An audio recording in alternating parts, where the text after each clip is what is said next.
Salut, bonjour à tous, toutes. Mais en général, je fais des vidéos pour défendre les droits de la femme. Aujourd'hui, je voulais parler de nous, je voulais parler des couples en général. Je pense que dans une relation, il faudrait savoir faire deux différences. La première, c'est est-ce que je suis avec lui parce qu'il m'aime? Et peut-être que cet amour va se concrétiser par un mariage, ou je suis avec lui dans le but de marier. Ces deux relations, il faut savoir les distinguer pour avancer. C'est mon avis. On ne peut pas sur deux livres à la fois seulement. Que ma soeur m'excuse, mes frères m'excusent. Mais aujourd'hui, j'aimerais parler de quelques problèmes qui sont dans les couples. Le problème, c'est que nous les femmes, on a un défaut. Quand on veut avoir un homme, on fait tout pour le séduire. Mais vraiment tout. Mais quand on l'a, on arrête de se faire belle. On arrête de le séduire. On arrête de le complimenter. Parce qu'on se dit dans notre tête, il est à nous. On se trompe. Il n'est pas nous. Un homme, même si vous êtes marié, même si tu l'as, mets-toi en tête que chaque jour qui passe, tu dois le prouver encore plus que tu l'aimes. Chaque jour qui passe, tu dois lui montrer qu'il est le seul, l'unique dans ta vie. Et vous les hommes aussi, chaque fois, vous devez nous complimenter, nous prouver que vous nous aimez, nous séduire chaque jour qui passe. On se séduit mutuellement. Même étant marié, chaque jour, on se séduit mutuellement. C'est-à-dire maintenir cette flamme. Parce que cette flamme, si on ne la maintient pas, nous sommes les gardiens de nos propres flammes. Si nous ne la maintenons pas, elle s'éteint. Et si elle s'éteint, c'est en ce moment on parle d'adultère, de divorce, ainsi de suite. Je ne le souhaite à personne. Donc on doit maintenir cette flamme. N'ayez pas peur de complimenter votre homme quand il fait de bonnes actions. Même quand il change l'ampoule, dites-lui merci mon amour. Quand il vous offre des cadeaux, dites-lui merci. Parce qu'il n'est pas obligé de le faire. Et vous les hommes, quand on fait à manger, quand on vous complimente, dites-nous merci. Ça nous encourage à le faire. Parce qu'on le fait avec amour. Et vous le faites aussi avec amour. Ça, c'est la première étape. La seconde, c'est nous les femmes. Nous sommes très jalouses. Mais très, très jalouses. Même là où il n'y a pas de problème, on en cherche. On se dit, dans nos têtes, on se dit que tous les hommes sont infidèles. Peut-être, je ne sais pas moi. Mais la majorité. Et même s'ils ne nous le montrent pas, on cherche, on fouille, on se renseigne. On devient vraiment un agent de la FBI. On cherche, on fouille tout. On prend le portable, on regarde, il me trompe, il reçoit des appels, etc. Mon homme, ma chère, la majeure partie des hommes sont infidèles. Mais la seule différence, c'est l'homme infidèle qui trompe sa femme, qui lui montre qu'il ne le respecte pas, qui sort à des heures tardives, qui rentre à des heures tardives, qui ne la respecte pas, qui ne la remarque même pas, qui ne remarque même pas sa présence ou son absence.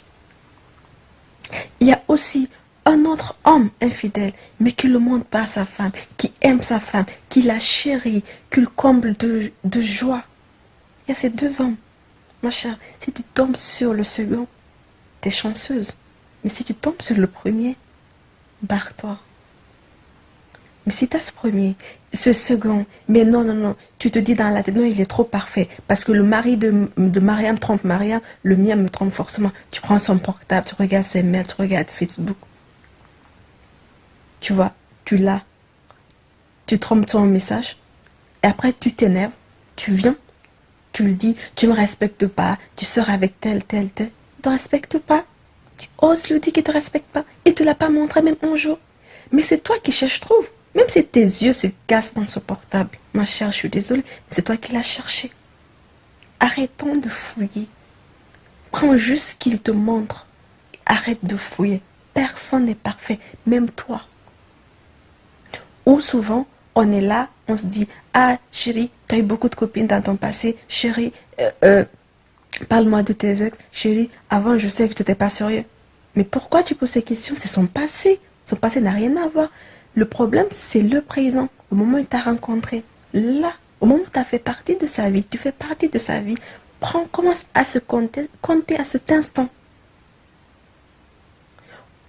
Ou certains qui disent, franchement, que je peux pas vivre sans toi, je préfère mourir, je peux pas vivre sans toi. Tu peux pas vivre sans lui, tu peux pas vivre sans moi. Mais sérieux, dis-moi, tu vivais bien avant de le rencontrer. Mais s'il te quitte, tu vas continuer à vivre, non, je crois.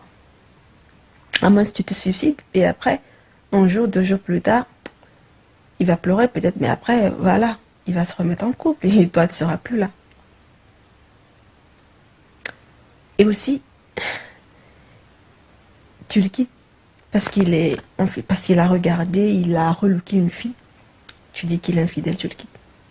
Tu vas aller avec Paul, tu quittes Paul parce que il est infidèle, tu pars, tu suis Pierre, tu quittes Pierre parce qu'il est infidèle, tu pars, tu suis Jean, tu quittes Jean parce qu'il est infidèle. Ma chère, on va sortir avec tous les hommes du monde. Tu dis, on continue comme ça. Mais cela ne veut pas dire que j'encourage les hommes à nous tromper, ça ne se fait pas. Ça ne se fait pas du tout. Mais partout, il y a une solution pour ne pas gâter un couple. J'encourage tout le monde à trouver une solution. Ne pas détruire en un jour ce que vous avez construit durant toutes ces années. Et je parle aussi, nous les femmes, nous voulons toutes être indépendantes. Nous parlons d'égalité, d'équité entre les sexes. C'est bien beau tout ça. Mais quand il s'agit d'aider l'homme financièrement, personne ne veut le faire. Il y a certaines femmes, qu'elles font la sauce, elles préparent, et que le sel manque, elles ne rajoutent pas. Elles attendent que monsieur revienne. Et quand monsieur dit goûte, et le monsieur dit ah, il n'y a pas assez de sel, c'est en ce moment la dame lui répond oui, j'ai pas mis de sel parce qu'il n'y avait pas de sel, j'avais pas d'argent. Or, consciencieusement, tu sais que tu avais de l'argent. Mais dans ta tête, tu te dis que comme c'est le monsieur qui a levé la dépense, aujourd'hui il n'a pas levé suffisamment, donc toi, tu ne contribues pas. Tu te dis dans ta tête que tu ne contribues pas. Tu attends qu'il vienne. Tu préfères attendre qu'il vienne et que lui contribue. Et après, on parle d'égalité. Ça, c'est quelle égalité, ça? Dites-moi, c'est quelle égalité? Dites oui, c'est l'homme, c'est lui qui doit contribuer. C'est l'homme, c'est lui qui enlève la dépense. Mais mon cher, c'est un couple, ma chère. On s'entraide mutuellement. C'est une fusion, on fusionne. C'est un couple, c'est pour le meilleur et pour le pire. Si monsieur ne peut pas aujourd'hui, demain, tu le fais. Vous contribuez, vous vous aidez. Parfois même, dans certains pays ou dans certains couples, les dépenses se partagent. Il y a même dans certains contrats de mariage où les tâches, les dépenses de tout un chacun est bien distinguée. Dans certains contrats de mariage, ils disent le monsieur enlève la dépense, la femme paye la scolarité des enfants, le monsieur paye les factures, la dame fait ci, fait ça. C'est bien déterminé. Donc c'est pour vous dire que ce n'est que nulle part que c'est l'homme forcément qui doit tout faire. Je suis désolée. Si tu as de l'argent, ma chère, arrête de les garder sous ton lit, investis, aie pitié de ton homme quand il ne l'a pas, aide-le aussi, c'est bien. Et je voudrais aussi parler, je ne veux pas tout dire, mais je voudrais aussi parler des querelles dans le couple. Dans chaque couple, il y a des querelles, il y a des hauts et des bas. Mais ce que j'aimerais conseiller, quand il y a un problème dans un couple, trouvez une solution à deux. Vous avez créé le problème à deux, trouvez une solution à deux. Dès qu'il y a une troisième personne qui s'ingère, la solution que vous allez trouver, je pense à 90% ne sera pas la bonne. J'en suis sûre. Arrête d'aller raconter tes problèmes à ton mari et à ta copine. Et toi, mon homme, arrête de raconter tes problèmes à ton ami pour qu'il t'aide.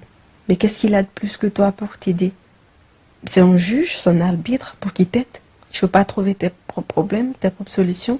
Quand tu allais épouser ta femme, c'est lui qui te l'a dit, qui te l'a demandé. Et toi, quand ton homme t'épousait, tu as demandé l'avis de ton ami. Maintenant que vous avez des problèmes, vous ne pouvez pas trouver une solution ensemble? S'il vous plaît quand même. Et les femmes qui se disent victimes du 21e siècle. Nous sommes toutes victimes du 21e siècle. C'est la société, on dit la société fait l'homme, c'est vrai. Mais pas au point d'oublier nos origines, nos coutumes, nos mœurs. Je ne vous demande pas d'être soumise, une femme soumise. Une femme très soumise, non. Mais une femme qui respecte son époux. Oui, je vous le demande. Respectez votre époux pour qu'il vous respecte. Ne vous acharnez pas sur lui. Ne lui manquez pas de respect. Si vous vous disputez et que ça ne va pas, la personne qui s'énerve le plus peut sortir, attendre que l'atmosphère change.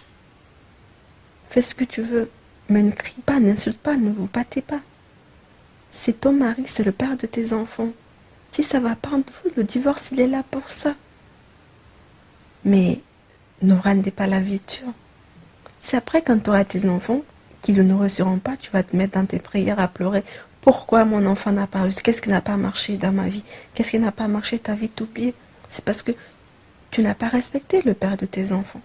Et vous, les hommes dans les couples, qui battez vos femmes, parce que vous vous dites fort, vous dites oui, elle doit être soumise, tu dois m'obéir, c'est-à-dire des bénis oui. C'est pas ça un couple. Quand il y a un problème, disputez. La femme, elle n'est pas là juste pour des bénis oui.